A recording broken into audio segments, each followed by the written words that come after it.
You're on the Alex Jones Show here at Freedom Command Central. And we're going to break down for you the internal struggle over who will be President Donald Trump's next chief of staff. Now, you may remember when Reince Priebus, the former Republican national chairman, was Donald Trump's chief of staff, general chaos ensued. Anybody could stroll into the Oval Office without an appointment, without being on the presidential schedule, and just inadvertently drop paper for which there was no tracking system. Chaos ensued, and it was a process like this that gave you, for example, Rod Rosenstein as the Deputy Attorney General. Rosenstein was promoted for that job by Priebus. There was clearly no vetting to show that Rosenstein was a rat. That's why we're stuck with him. Then General John Kelly came in, pushed by Steve Bannon. The first thing that Kelly did was to purge Anthony Scaramucci, who enjoyed a warm personal relationship with the president and wasn't afraid to go out and take the president's critics on in public.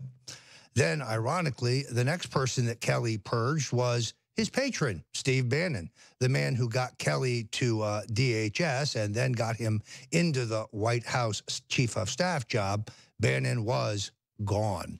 Now, it is abundantly clear that General Kelly knew about credible claims of spousal abuse by White House Cabinet Secretary Rob Porter.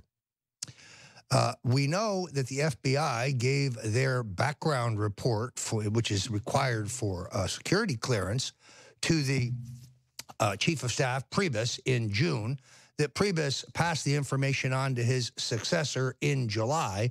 And very clearly, Kelly knew about these allegations, but promoted Porter anyway.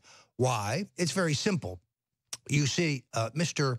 Porter was Mr. Kelly's, General Kelly's, candidate for Chief of Staff after Kelly moves on to be the Secretary of Defense.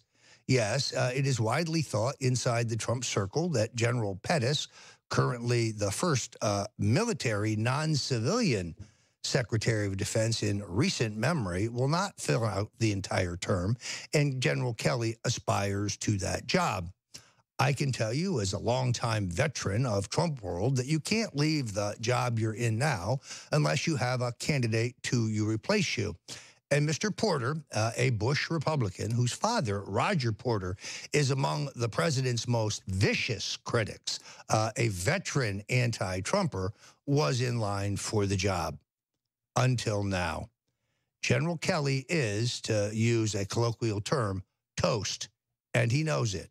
And he's begun telling intimates that he's leaving. Meanwhile, a search goes on to find somebody who will take this soul-crushing job. This is an all-consuming job. And yes, Donald Trump is a tough taskmaster. He wants the best, and he wants it now.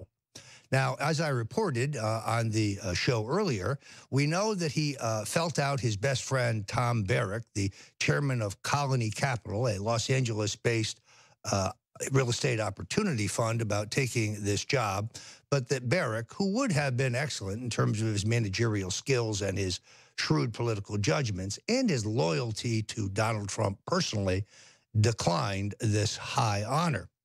Now, the president also has felt out his current cabinet officer, Mick Mulvaney, who is getting high marks inside the administration.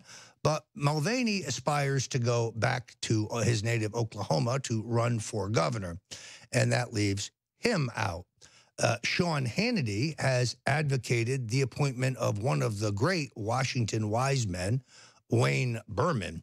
Now, although Berman has a long history of raising money for establishment Republican candidates like John McCain and George W. Bush and George H.W. Bush, Berman was a longtime lobbyist and advisor to Donald Trump, someone the president knows, likes, and trusts. Berman is also among the most capable and discreet individuals in Washington. This is Sean Hannity's candidate. Whether Berman is under consideration, we don't know. Also reportedly in the running is David Urban.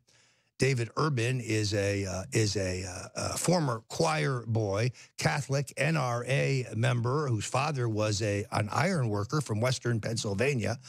He is a veteran of some distinction, but more importantly, he ran a terrific campaign on the ground in Pennsylvania, a crucial state for Donald Trump. Early on, Urban desired to be Republican national chairman, a job for which he was passed over, and now reportedly in line to be ambassador of Saudi Arabia. Urban would also be an excellent and most capable choice, a man capable of enormous discretion, but super organized. And then there's the one candidate that disturbs me the most. That would be Goldman Sachs alum Gary Cohn. Now, Mr. Cohn, you may recall, was the Trump advisor who wanted the president to sign the Paris Climate Accords.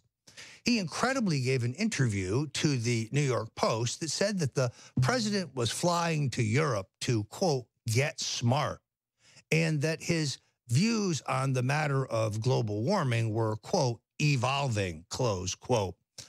At that time, Mr. Cohn aspired to be chairman of the Federal Reserve.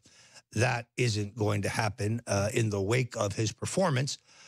He is a great advocate of carbon credits, carbon tax credits, another lousy liberal idea that would benefit Goldman Sachs, but not the American people.